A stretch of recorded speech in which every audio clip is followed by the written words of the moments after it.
హైదరాబాద్ లో భారీ వర్షం కురుస్తోంది. మియాపూర్, చందానగర్, కొండాపూర్, మాదాపూర్, గచ్చిబౌలి, రాయదుర్గం, చంపాపేట్, సైదాబాద్, ఓల్డ్ సిటీ, అమీర్పేట్, ఎసానగర్, బోరబండ, పంజాగట్ట, జూబ్లీహిల్స్, బంజారాహిల్స్, నాంపల్లి, అబిడ్స్, కోఠీలో భారీ వర్షం కురుస్తోంది. దీంతో రహదారులు నదులను తలపిస్తున్నాయి. మలక్పేట రైల్వే బ్రిడ్జ్ కిందకు భారీగా వరద నీరు చేరింది. దీంతో ప్రధాన రోడ్డుపై భారీగా ట్రాఫిక్ జామ్ అయింది. లోతట్టు ప్రాంతాల ప్రజలు అప్రమత్తంగా ఉండాలని జీహెచ్ఎంసీ అధికారులు సూచించారు. అత్యవసరమైతేనే బయటకు రావాలని సూచిస్తున్నారు.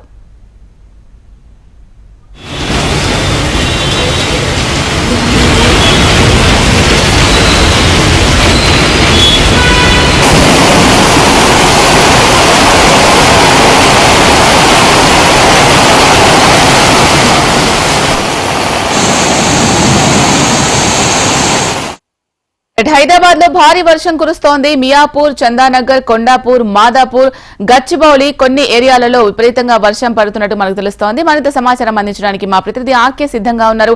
ఆర్కే, చెప్పండి, ఉదయం నుంచి కూడా కొంచెం వాతావరణంలో మార్పులు వచ్చాయి. ఇప్పుడైతే వర్షం ఎక్కువగా కురుస్తున్నట్టుగా తెలుస్తోంది. హైదరాబాద్ లో పర్టికులర్ గా ఈ వర్షం కంటిన్యూ అయ్యే అవకాశం ఉందా? వాతావరణ శాఖ అధికారులు ఏం చెప్తున్నారు?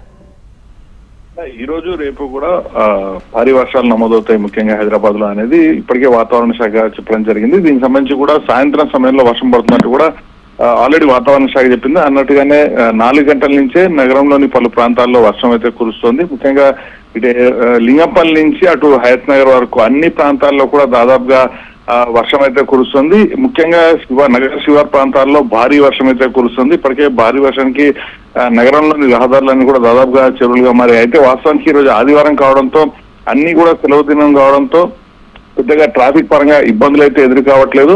కాకపోతే ఏదైతే రోడ్ల మీదకు వాటర్ చేయడం జరిగిందో వాటన్నిటి కూడా క్లియర్ చేసేందుకు జిహెచ్ఎంసీకి సంబంధించిన సిబ్బంది అంతా కూడా రంగంలోకి దిగడం జరిగింది. మొత్తం 542 ప్రత్యేక ఎమర్జెన్సీ టీమ్స్ ని ఏవైతే ఏర్పాటు చేయడం జరిగిందో ఆ ఎమర్జెన్సీ టీమ్స్ అన్ని కూడా ఇప్పటికే వాళ్ళ పనిని అయితే మొదలు పెట్టడం జరిగింది. అయితే ఎవరు కూడా చెట్ల కింద నిలబడొద్దంటూ కూడా చెప్తున్నారు. ఇటీవల కాలంలో జిహెచ్ఎంసీ పరిధిలో ఎక్కువగా చెట్లన్నీ కూడా భారీ వర్షానికి కూలుతున్న పరిస్థితి కనిపిస్తుంది. కాబట్టి ఎట్టి పరిస్థితుల్లో చెట్ల కింద ఉండొద్దు, అలాగే కరెంటు స్తంభాల కింద కూడా ఉండొద్దు అంటూ కూడా జిహెచ్ఎంసీ అధికారులు అయితే చెప్తున్నారు. మరోవైపు ఏదైనా అత్యవసరమైన పరిస్థితులు ఏర్పడినా లేకపోతే ఏదైనా సహాయం కావాలన్నా కూడా జిహెచ్ఎంసీకి సంబంధించిన టోల్ ఫ్రీ నెంబర్ ని సంప్రదించాలంటూ కూడా చెప్తున్నారు. ఆ టోల్ ఫ్రీకి సంబంధించిన నెంబర్ ని కూడా ఇప్పటికే డిస్ప్లే కూడా చేయడం జరిగింది. 0402111111 ఈ నెంబర్ కి కాల్ చేయాలంటూ కూడా చెప్పడం జరిగింది. ఒకవేళ జిహెచ్ఎంసీ సంబంధించిన నెంబర్ కాకపోయినా డయల్ 100 నెంబర్ కూడా డయల్ చేసినా వెంటనే స్పందిస్తామంటూ కూడా చెప్పడం జరిగింది. అందుతున్న సమాచారం మేరకు ఇప్పటి వరకు కూడా డిజాస్టర్ టీమ్ కి 10 ఫిర్యాదులు అయితే అందినట్టయితే సమాచారం అందుతుంది ఈ గంటన్నర సమయంలో. అలాగే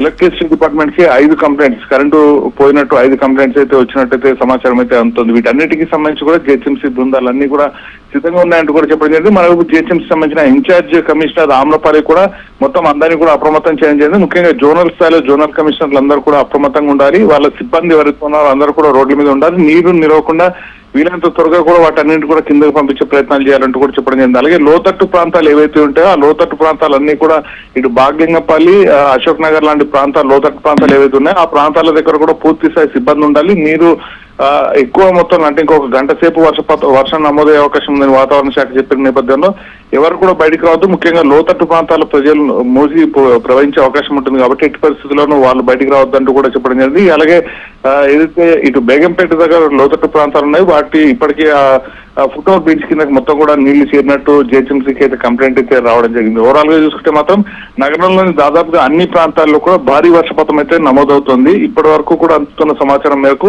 ఇటు మియాపూర్ ప్రాంతంలో దాదాపుగా 4 సెంటీమీటర్ల వర్షపాతం నమోదైనట్టయితే సమాచారం అందుతుంది. శీలా, ఇంత భారీ వర్షం నేపథ్యంలో చాలా మంది ఇవాళ సండే కాబట్టి కొంచెం పర్వాలేదు, రేపు ఒకవేళ ఇదే పరిస్థితి ఉంటే ఆఫీసెస్ కు వెళ్లే వాళ్ళు అలాగే ప్రయాణించే వాళ్లకు ఇబ్బంది ఉన్న నేపథ్యంలో జీహెచ్ఎంసీ మీరు ఇంతకుముందు చెప్పడం జరిగింది మనకు కొన్ని కంప్లైంట్స్ వస్తున్నాయని, దానికి సంబంధించి ఎంత క్విక్ గా రెస్పాండ్ అవుతుంది? వాస్తవానికి గతంలో కూడా అంటే గత సందర్భంలో వర్షం పడిన సమయంలో దాదాపు 70 ఫిర్యాదులు వచ్చినట్టు జిహెచ్ఎంసీ అధికారులు గుర్తించినది. వాటన్నిటి కూడా కేవలం 2 గంటల సమయంలోనే క్లియర్ చేయడం జరిగింది. ఇప్పుడు కూడా దాదాపు వచ్చిన ఏవైతే ఫిర్యాదులు వస్తున్నాయో ఫిర్యాదులు వచ్చిన నిమిషాల వ్యవధిలోనే వాటన్నింటి కూడా క్లియర్ చేసే ప్రయత్నాలు చేస్తున్నారు.